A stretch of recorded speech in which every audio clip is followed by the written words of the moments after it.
Actually এই party অফিসটা মানে এই জায়গাটা অনেক বছর আগে আমার বাবা কিনেছিল, তার ব্যক্তিগত টাকায়, কোনো পার্টির কোনো কিছু না। তো বাবা এখানে বসতো, তারপরে মানে আমার মা আমাদের মানে এখানে 10 বছর ওয়ার্ড কাউন্সিলর ছিল, সেই সময় বাবা এটাকে পার্টি অফিস হিসাবে ব্যবহার করতো, টিএমসি পার্টি অফিস মানে বাবাটি ইউজ করতে সেভাবে। তারপরে হলো হচ্ছে যাই হোক, পরে তো মানে পরে এই মানে সবাই চায় এটা আর পার্টি অফিস কেউ এটা রাখতে চাচ্ছে না, সবাই এটা মানে বাবার নামে স্মৃতিভবন করে এখানে জাতি ধর্ম বিশেষ সবাই এসে যাতে বসতে পারে, কোনো রাজনৈতিক রং লাগাতে চাইছে না কেউই। তো সেই এতেই মানে সবার এটা মনের ইচ্ছা দীর্ঘদিন থেকে যে বাবার নামে স্মৃতিভবন করবে, তাই আজকে সেই স্মৃতিভবনটা করা হলো। আপনার বাবা যখন এখানে এই ঘরটিকে যখন করেছিলেন সেই সময় কি উনি কাউন্সিলর, মানে মা আপনার বা বাবা কাউন্সিলর ছিলেন? হ্যাঁ, আমার মা ওয়ার্ড কাউন্সিলর ছিল সেই সময়। কোন দলের ছিলেন উনি?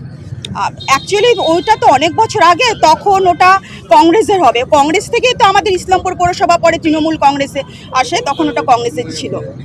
সেই সময় কি এটা কোনো দলীয় কার্যালয় ছিল নাকি এমনি? না না, বাবা এখানে বসতো, বাবা বরাবরই দশের কাজ করতে ভালোবাসে, মানে জীবনে এত মানে দান করেছে জীবনে যে, কিন্তু কোনো কিছু বাবার কোনো মানে ফটো তুলে রাখবো বিজ্ঞাপন দেবো এরকম সে কোনোদিনই ভাবেনি। সারা জীবনই বাবা সবার জন্য, খালি মিলনপল্লী না আশেপাশের বিভিন্ন গ্রামেও বাবা অনেক কিছু করেছে। তো বলছি যে তারপরে কি হলো, মানে হঠাৎ মানে এটা কি বাবা মারা গেল 2020-তে কোভিডে মারা যাওয়ার পরে, তারপরে বর্তমানে যে আমাদের এখানে সে হলো সেখানে বসতো, তার সাথে আরও পাড়া থাকতো। আমি তো পার্টি অফিসে হয়তো আসি না, আমি তো অত বলতে পারবো না। বলছি যে আপনার বাবার সময় এটা পার্টি অফিস ছিল না?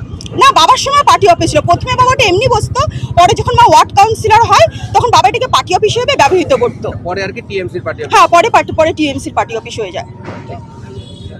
কি নাম আপনার? আমার নাম নবনীতা দাস। আজকে তো সাধারণ মানুষরাই এখানে মানে আর কি। হ্যাঁ, এখানে কোনো রাজনীতির কোনো রং নেই, এখানকার সব সাধারণ মানুষ চায় এটা বাবার নামে স্মৃতিভবনে, কিন্তু দীর্ঘদিনের ইচ্ছা।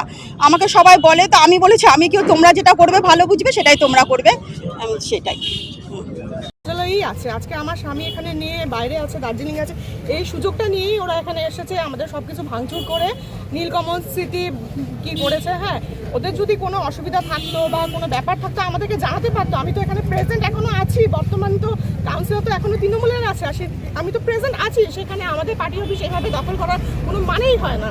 আমার হাজবেন্ড আসছে, তারপর দেখা যাক কারা দখল করলো পার্টি অফিস দখল করলো বিজেপি আর হচ্ছে নির্দলের লোকেরা।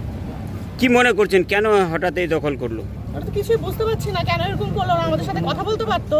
আর এটা তো দীর্ঘদিন যাবত, আমি কাউন্সিলর হওয়ার আগের থেকে আমি দেখছি এটা তৃণমূলেরই পার্টি অফিস দেখে যাচ্ছি। তো হুয়াট করে এটা এখন নীলকমল স্মৃতি ভবন হয়ে গেল, সেটা তো আমিও বুঝতে পারছি না যে কিভাবে হয়ে গেল। বলছি যে যারা আমার হাজবেন্ড যেহেতু নাই, ওরা এই সুযোগটাই ও নিয়েছে যে হয়তো বিক্রম নাই, আজকে আসলে হয়তো আমরা এইভাবে দখল করতে পারবো। আজকে আমার হাজবেন্ড থাকলে, প্রেজেন্ট থাকলে হয়তো করতে পারতো না। বলছি যে এই ইনারা যারা বলছেন যে এই ঘরটি বা সবকিছু নাকি নীলকমল দাস যিনি আছেন আর কি তিনি কিনেছিলেন এবং তারই একটা এরকম তো আমি কিছু জানি না যে উনি কিনেছেন নাকি, আমি জানি এটুকু এটা তৃণমূলের পার্টি অফিস। পুলিশকে জানিয়েছেন বিষয়টা? হ্যাঁ, পুলিশ এসছে? হ্যাঁ, এসেছে। কোনো পদক্ষেপ নিয়েছে পুলিশ? না, এখনো অবধি কিছু নেননি, এখন দেখা যাক। কি চাইছেন এখন আপনারা? এটা আমাদের পার্টি অফিস, এটা আমাদেরই থাকবে।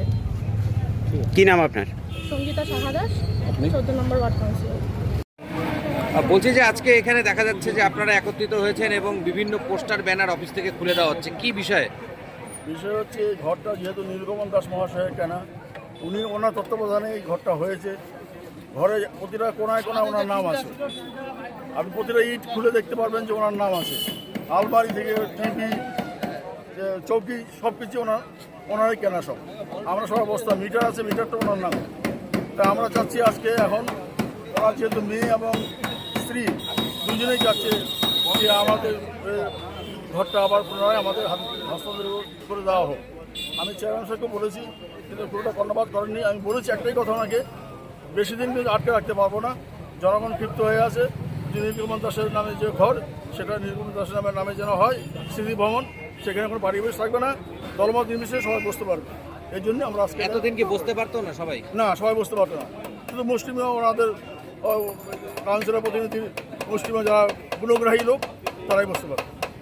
এই মুহূর্তে দেখা যাচ্ছে যে ভেতরে যে পার্টি অফিসের যে বিভিন্ন পোস্টার ব্যানার ছিল বা যাই ছিল সেগুলোকেও খুলে বের করে দেওয়া হচ্ছে। হ্যাঁ, কোনো পার্টির কোনো থাকবে না, কোনো এখানে পার্টির কোনো সিম্বল থাকবে না ভেতরে।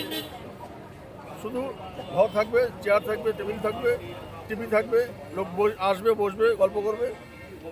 এতদিন তো এত মানে এই জায়গাটি, এই অফিসটি এতদিন কি নামে পরিচিত ছিল আর কি, এখন নতুন করে একটা ব্যানার লাগানো হচ্ছে। আগে তো তৃণমূল কংগ্রেস কার্যালয় ছিল, এখন আপনারা কি এখন হলো নীলকমল স্মৃতি ভবন। ঠিক, এখন থেকে কি এই নামেই এই নামেই থাকবে, এই ঘরটা ব্যবহার করা হবে? ব্যবহার করা হবে। আগে কেন কিছু করেননি, এতদিন পরে কেন? আগে আপনার সবাই তো অবগত আছে, আমাদের চেয়ে ভালো জানেন, প্রেস মিডিয়া, ইলেকট্রিক মিডিয়া সবাই জানেন, শাসকের তখন আইন ছিল, বললেও কর্ণপাত করতেন না, গুরুত্ব দিতেন না যে আমরা ক্ষমতায় আছি। এখন তো শাসকের আইন নয়, আইনের শাসন চলছে। তাই আমরা পুনরায় মাস্টারমশাইকে যে সম্মানটা ছিল সেটা ফিরিয়ে দিলাম আবার জায়গাটা। বলছি যে আপনারা কি সাধারণ মানুষ হিসাবে এই ভবনটিকে মানে ঘরটিকে দখল নিলেন, নাকি এই মানে বিজেপির কর্মকর্তা হিসেবে? না না না, আমরা বিজেপির কি কোনো লোক আছে? বিজেপির কোনো লোক নেই, আমরা সাধারণ কর্মকর্তা হিসাবে আমরা এই 14 নম্বর ওয়ার্ডের এই মিলনপল্লীবাসী আমরা সবাই একত্রিত হয়ে এটা ই করলাম আজকে। কি নাম আপনার? নিখিল চন্দ্র দাস, অবসরপ্রাপ্ত শিক্ষক ও সমাজসেবী।